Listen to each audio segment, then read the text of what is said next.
पिछले एपिसोड में आपने देखा कि मानव मिस ऋचा को बताते हैं कि आईएमसी एक ऐसी कंपनी है जो आपकी हेल्थ का ख्याल रखने के साथ साथ आपकी वेल्थ में भी इजाफा करती है। जब मिस ऋचा मानव को इस अपॉर्चुनिटी के बारे में डिटेल में बताने के लिए कहती है तो मानव मिस ऋचा को आईएमसी हेड ऑफिस में हो रहे सेमिनार का इनविटेशन देते हैं। और फिर क्या होता है, वो सेमिनार मिस ऋचा के लिए एक नई शुरुआत साबित होता है।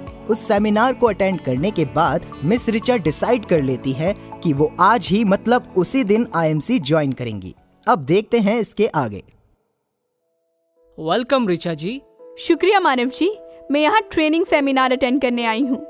ओह मतलब कि अब आईएमसी बिजनेस के साथ जुड़ने के बाद आप इसमें सक्सेसफुल होने के लिए इसे अपना कीमती वक्त दे रही हैं। बहुत अच्छी बात है, देना जरूरी भी है। हौसला बढ़ाने के लिए शुक्रिया मानव जी।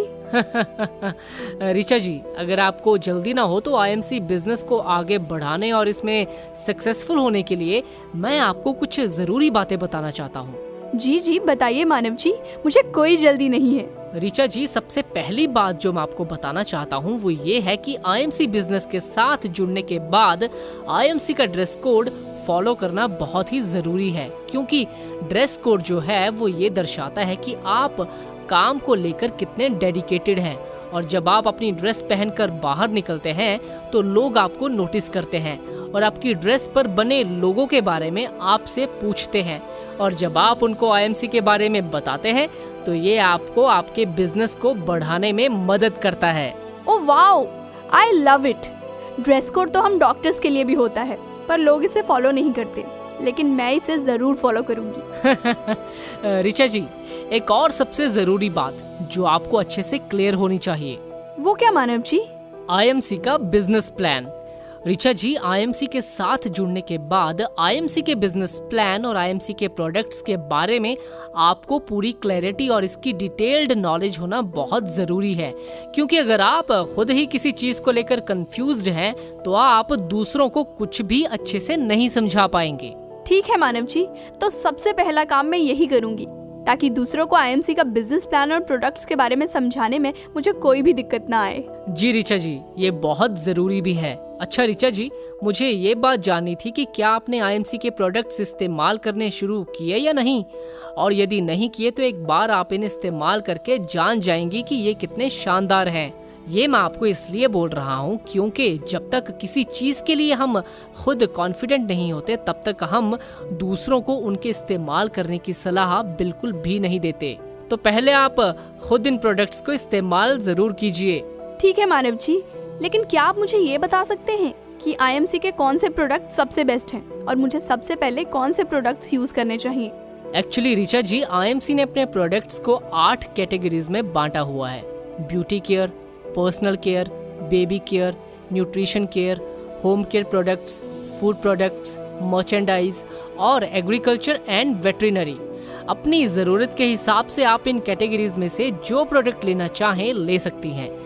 मानव जी, अगर ऐसी बात है तो मैं आज से ही आईएमसी के प्रोडक्ट्स इस्तेमाल करना शुरू कर दूंगी।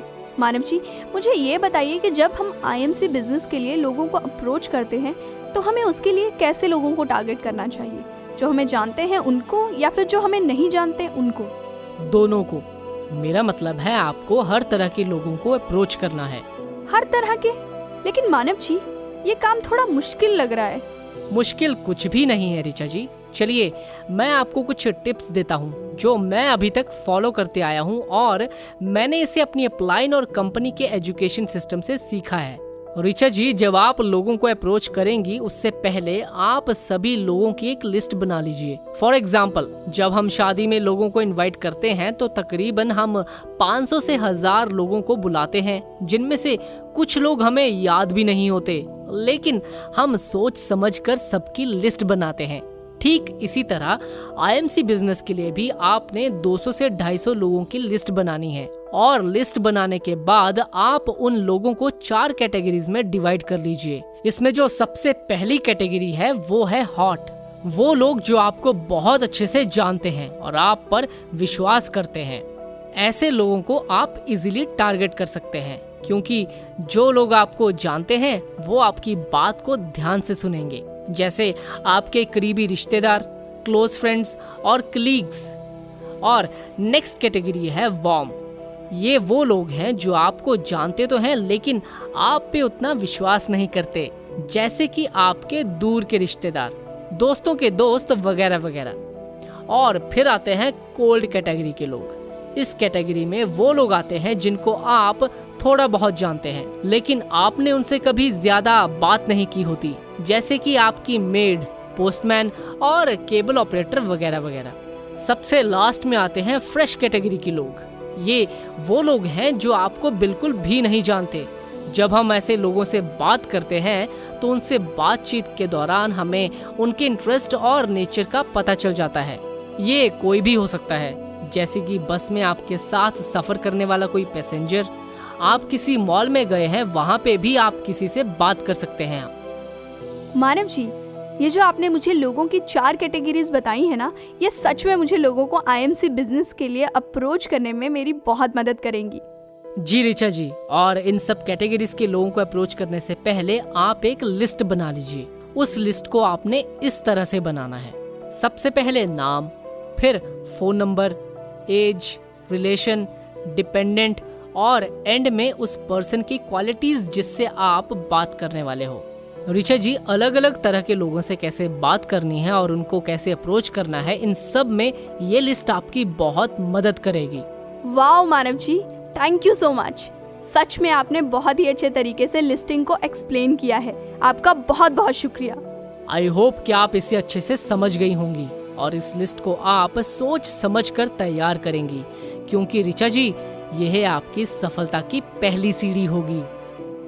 वाकई मानव जी ने लिस्टिंग को बहुत ही अच्छे से बताया है और हमें पूरी उम्मीद है कि इन टिप्स को फॉलो करके ऋचा जी आईएमसी बिजनेस में जरूर सक्सेसफुल होंगी। चलिए अगले एपिसोड में देखेंगे कि इन टिप्स को ऋचा जी ने किस तरह फॉलो किया।